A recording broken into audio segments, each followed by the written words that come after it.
ఫిబ్రవరి 1న ప్రవేశపెట్టనున్న కేంద్ర బడ్జెట్పై ప్రజలు ఆసక్తిగా ఎదురుచూస్తున్నారు. దేశంలో అతిపెద్ద నియోజకవర్గంగా పేరొందిన మల్కాజ్గిరి నుంచి ఎంఎంటీఎస్ రైళ్లను ప్రారంభించేందుకు ఈ బడ్జెట్లో నిర్ణయం తీసుకుంటారని ప్రయాణికులు ఆశలు పెట్టుకున్నారు. అలాగే ఈ ఏడాది బడ్జెట్లో అవసరమైన నిధులను కేటాయించి నియోజకవర్గానికి పెద్దపీట వేస్తారని ఆశగా ఎదురుచూస్తున్నారు. ఈ బడ్జెట్లో రైల్వేకి సంబంధించి కొన్ని విషయాలు నేను చెప్పదలుచుకున్నాను. ఒక రైల్వే చక్రబంధంలో ఇరుక్కుని ఉన్న మల్కాజ్గిరి అంటారు. ఎందుకంటే ఇక్కడ అన్ని రైల్వే ట్రాక్లు, ఎల్సీలు అంటే లెవెల్ క్రాసింగ్లు రైల్వే బస్సులో ఇవన్నీ కూడా చాలా ఎక్కువ.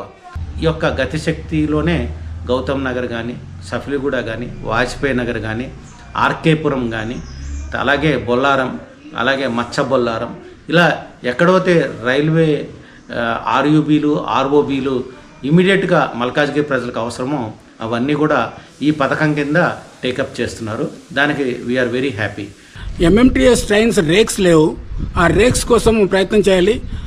స్టేట్ గవర్నమెంట్ 550 కోట్లు ఇవ్వాలి. వాళ్ళు ఇవ్వనందుకు మాకు లిమిటెడ్ ట్రైన్స్ నడిపిస్తున్నారు. కేవలం 10 ట్రైన్లు ఇటువైపు, అక్కడ ఒక 20 ట్రైన్లు, అంటే దాదాపు ఒక 80 ట్రైన్లు మాత్రమే నడిపిస్తున్నారు. అంతకుముందు 120 ట్రైన్లు ఉండేది. తర్వాత కరోనా తర్వాత పీరియడ్లో క్యాన్సిల్ చేశారు. మాకు ట్రైన్స్ సరిగా రావటం లేనందున కొంచెం ప్రాబ్లం అవుతుంది. రైల్వే బడ్జెట్లో మాకు అడిషనల్ ట్రైన్స్ కోసం, రేక్స్ కోసము మాకు ఫండ్స్ అలాట్ చేయాలి.